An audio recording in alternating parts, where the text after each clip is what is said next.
Olá galera, vamos a mais uma aula aqui do canal Professor Alisson Santos.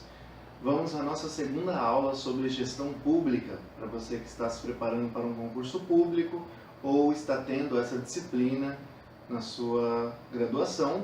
Espero colaborar aqui com você.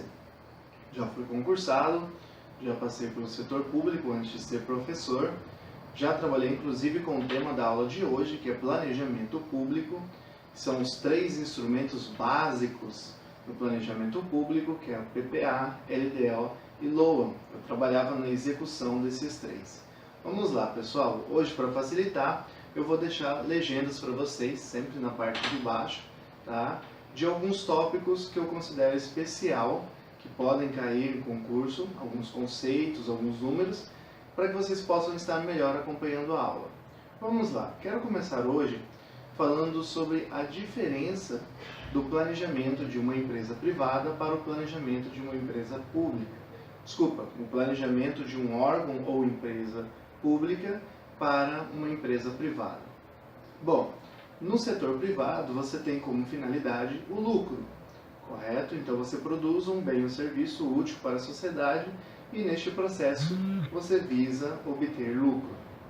Já no setor privado, você visa o desenvolvimento da sociedade. E o que seria esse desenvolvimento? Eu escolhi aqui o economista Ignaz Sachs, que ele diz que o desenvolvimento é um conjunto de fatores que são o crescimento econômico, ou seja, um país num determinado ano tem que produzir mais do que no ano anterior, ou seja, a produção tem que ser sempre maior num ano em relação aos seus anos anteriores. A melhoria das condições básicas da sociedade, como infraestrutura, educação, saúde e segurança, ou seja, tem que haver uma melhora na condição de vida da sociedade. Só um barulhinho, já passa, tá pessoal? Vamos lá. Respeito aos limites ambientais, ou seja, tem que ocorrer sustentabilidade, o meio ambiente tem que ser usado de forma como que ele consiga se recuperar, ou seja, tem que ser respeitado a resiliência do meio ambiente. Isso é importante.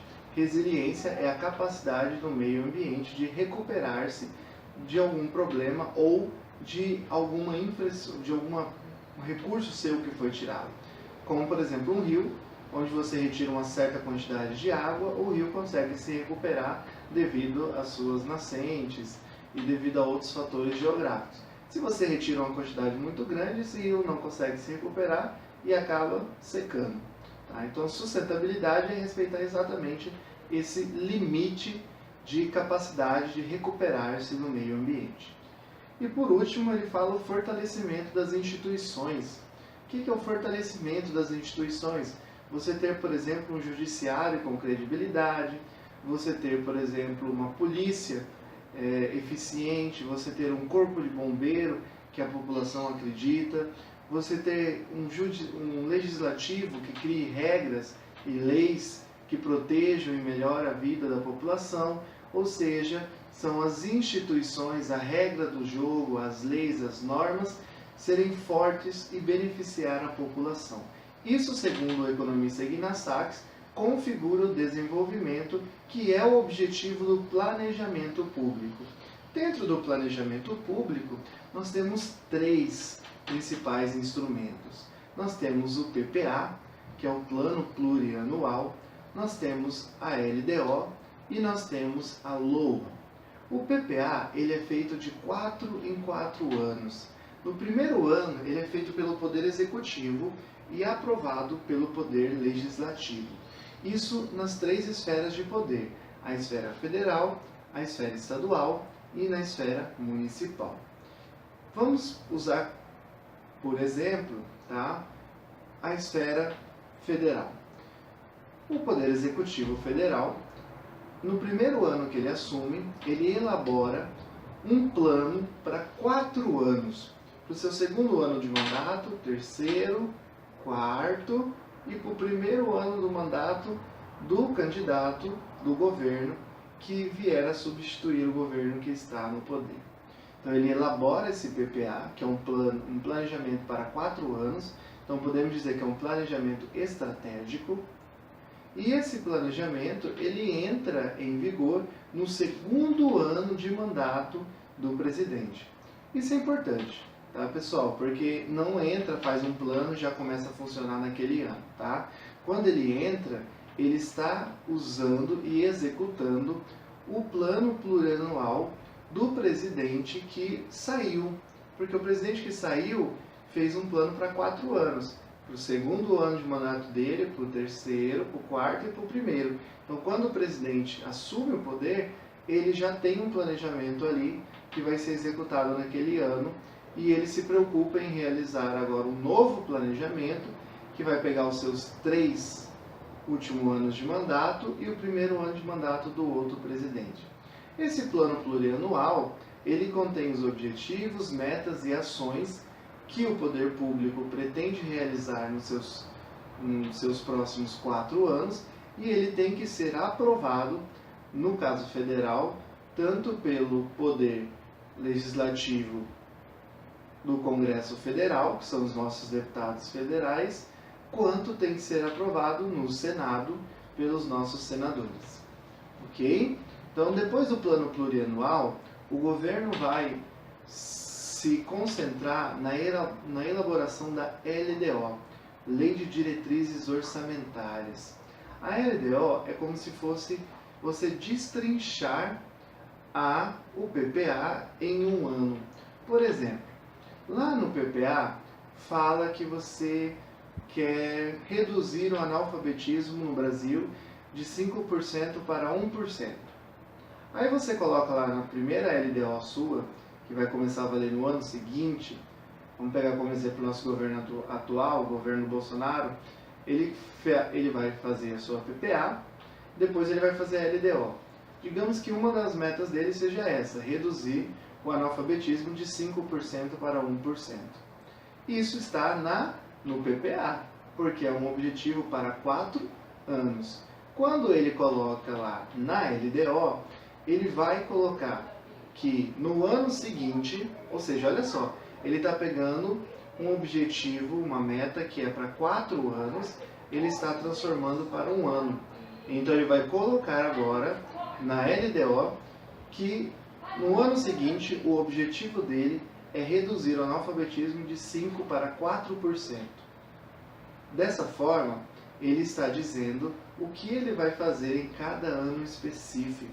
Então, a LDO nada mais é do que você destrinchar o PPA em ano a ano. Então, ele é um planejamento intermediário entre o PPA e a LOA.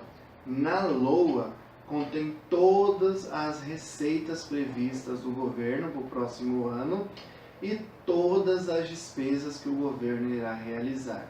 A não ser em casos de emergências, guerras ou catástrofes, tudo que o governo for gastar tem que estar previsto na LOA. Tá? E outro ponto importante é que para cada despesa prevista na LOA, você tem que indicar de onde está vindo a receita. Tá? Isso já é norma no Brasil há muitos anos, que para toda despesa você tem que ter uma previsão de receita, senão o seu gasto se torna inconstitucional. Ok? Então o PPA é feito para 4 anos, é um planejamento estratégico. A LDO e a LOA são planejamentos táticos feitos para 1 ano de mandato. Tá? 1 ano do mandato. No outro ano ele vai fazer de novo a LDO e a LOA. No terceiro ano de mandato vai fazer de novo a LDO e a LOA. E no quarto ano realiza de novo esse planejamento da LDO e da LOA. Tá bom? Só o PPA que é feito uma vez no mandato. A LDO e a LOA vão ter que ser feitas 4 vezes. Ok? Bom, dentro da questão de elaborar o PPA, a LDO e a LOA, nós temos a questão de qual é a estrutura que tem no PPA, na LDO e na LOA.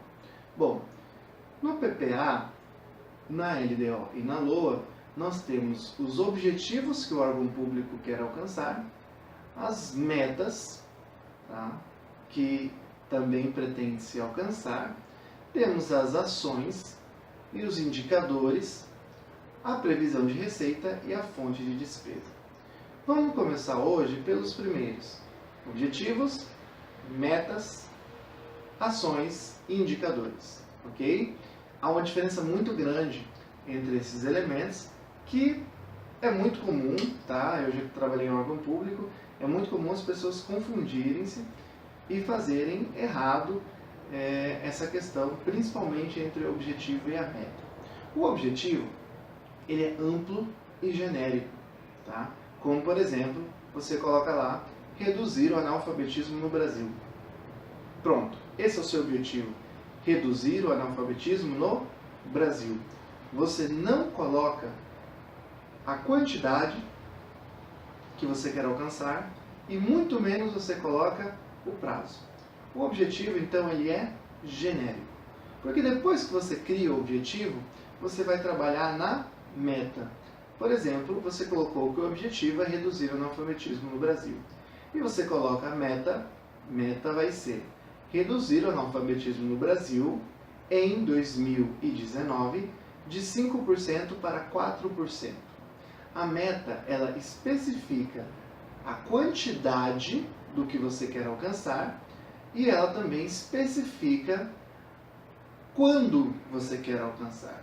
Poderia ser, por exemplo, em 6 meses do ano. Digamos que você tem lá um objetivo, reformar as escolas do município. Digamos que seja um município bem pequeno, que só tem 3 escolas. E eles colocam lá que, na meta, reformar as 3 escolas do município no prazo de 3 meses. Note, a meta que ela vai no PPA, na LDO e na LOA, não necessariamente na LDO e na LOA a meta precisa durar 1 ano, ela pode durar menos tempo. Tá? Por isso que é imprescindível você diferenciar objetivo de meta. A meta ela especifica quantidade e tempo. O objetivo já é mais genérico. E você começa fazendo sempre pelo mais genérico. Lembra do planejamento estratégico, tático, operacional? Qual que é o mais genérico? Planejamento estratégico. E você começa exatamente pelo planejamento estratégico. Depois você vai para o tático, por último, operacional, que é o mais detalhado. Entre objetivo e meta, a mesma coisa. Você vai começar pelo objetivo, que é mais genérico, depois você avança para a meta, que é mais detalhada, que já tem quantidade e o tempo que você quer alcançar aquela quantidade prevista. Depois disso, você tem as ações. As ações são medidas que você irá tomar para alcançar o objetivo e a meta que você estabeleceu. Por exemplo, essas atitudes podem ser contratar mais 20 professores no município para trabalhar na questão da alfabetização. Criar turmas especiais para pessoas com mais de 40 anos. Fazer uma divulgação no município sobre a importância da alfabetização em qualquer idade. Fazer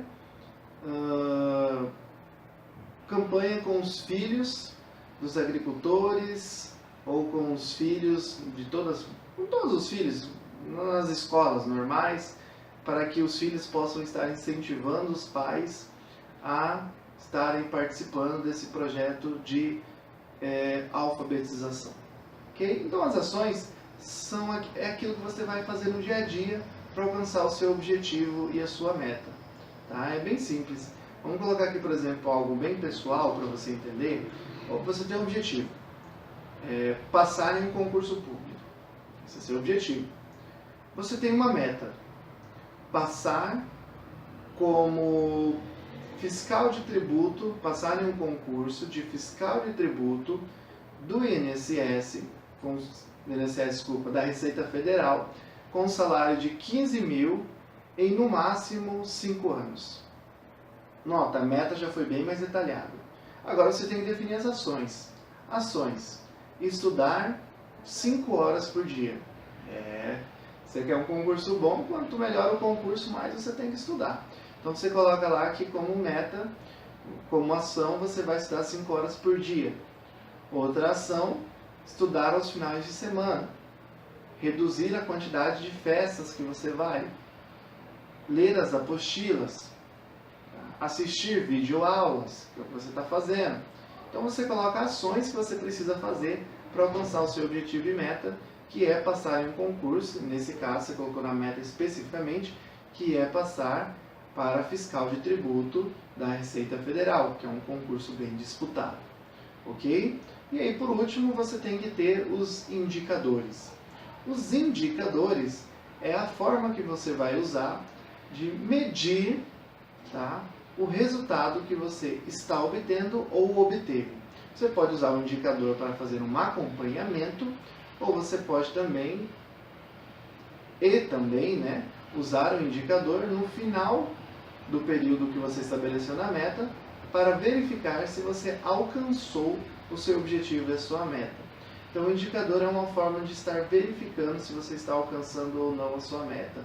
No caso do analfabetismo, que nós colocamos em um município, ou no caso do Brasil, você pega 5%, você colocou que no primeiro ano você quer diminuir de 5% para 4%. Então, qual que é o seu indicador? O número, a percentagem de analfabetos no Brasil. Bem simples, tá?